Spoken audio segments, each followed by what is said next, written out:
আপনি কি জানেন একটি সূরা আছে যা পড়লে শয়তান কেঁদে ফেলে? হ্যাঁ, ঠিকই শুনেছেন। এই সূরাটি হলো সূরা ফাতিহা। কিন্তু প্রশ্ন হলো, শয়তান কেন কাঁদে? এই সূরার ভিতরে কি এমন রহস্য লুকানো আছে?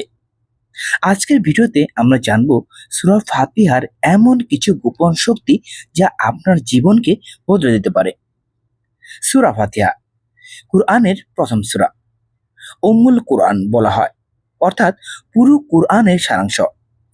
প্রিয় ভাই ও বোনেরা, আমরা প্রতিদিন নামাজে এই সূরা পড়ি, কিন্তু আমরা কি এর গভীর অর্থ বুঝি?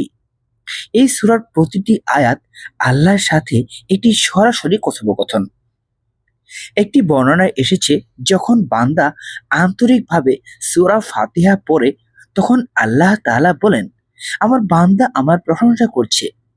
আর শয়তান হতাশ হয়ে পড়ে, কারণ বান্দা সরাসরি আল্লাহর সাথে সংযোগ করছে। আলহামদুলিল্লাহি রব্বিল আলামিন মানে আপনি আল্লাহকে স্বীকার করছেন। এই শয়তানের জন্য সবচেয়ে কষ্টের বিষয়। আপনি সঠিক পথ চাইছেন, অর্থাৎ আপনি সঠিক পথ চাইছেন। ইহদিনাস সিরাতাল মুস্তাকিম, এই দোয়া শয়তানের পরিকল্পনাকে ধ্বংস করে দেয়। কারণ শয়তান চায় আপনি পথভ্রষ্ট হন, কিন্তু আপনি আল্লাহর কাছে হিদায়াত চাইছেন। আপনি শুধু আল্লাহর ইবাদত করছেন। ইয়াকা নাবুদু, আপনি বলছেন আমরা শুধু তোমারই ইবাদত করি।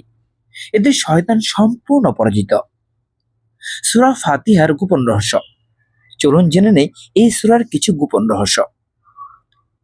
এটি একটি শক্তিশালী দোয়া, শুধু তেলাওয়াত নয়, এটি একটি পূর্ণ দোয়া। রোগ থেকে শিফা। অনেক সাহাবী এই সূরা পড়ে রোগ নিরাময় করেছেন। একটি রুকইয়া হিসেবে ব্যবহৃত হয়। জীবনের সমস্যা সহজ করে। যদি আপনি মন থেকে পড়েন, আল্লাহ আপনার জন্য রাস্তা খুলে দেন, দোয়া কবুলের দরজা খুলে দেয়। এই সূরা পড়ে দোয়া করলে কবুল হওয়ার সম্ভাবনা অনেক বেশি। একজন ব্যক্তি প্রতিদিন মন দিয়ে সূরা ফাতিহা পড়তেন। তিনি প্রতিটি আয়াত বুঝে পড়তেন, আল্লাহর সাথে কথা বলার মতো করে পড়তেন। কিছুদিন পর তার জীবনের কঠিন সমস্যাগুলো সহজ হয়ে গেল, তার মন শান্ত হয়ে গেল, দোয়া কবুল হতে শুরু করলো। এটাই হলো সূরা ফাতিহার শক্তি। আপনি যদি চান আপনার জীবন বদলাতে, প্রতিদিন নামাজে মন দিয়ে সূরা ফাতিহা পড়ুন। প্রতিটি আয়াতের অর্থ বুঝে পড়ুন। নামাজের পর 7 বার সূরা ফাতিহা পড়ে দোয়া করুন, বিশেষ করে ফজর ও ইশার পর। এই আমলটি করলে বেশি উপকার পাবেন ইনশাল্লাহ।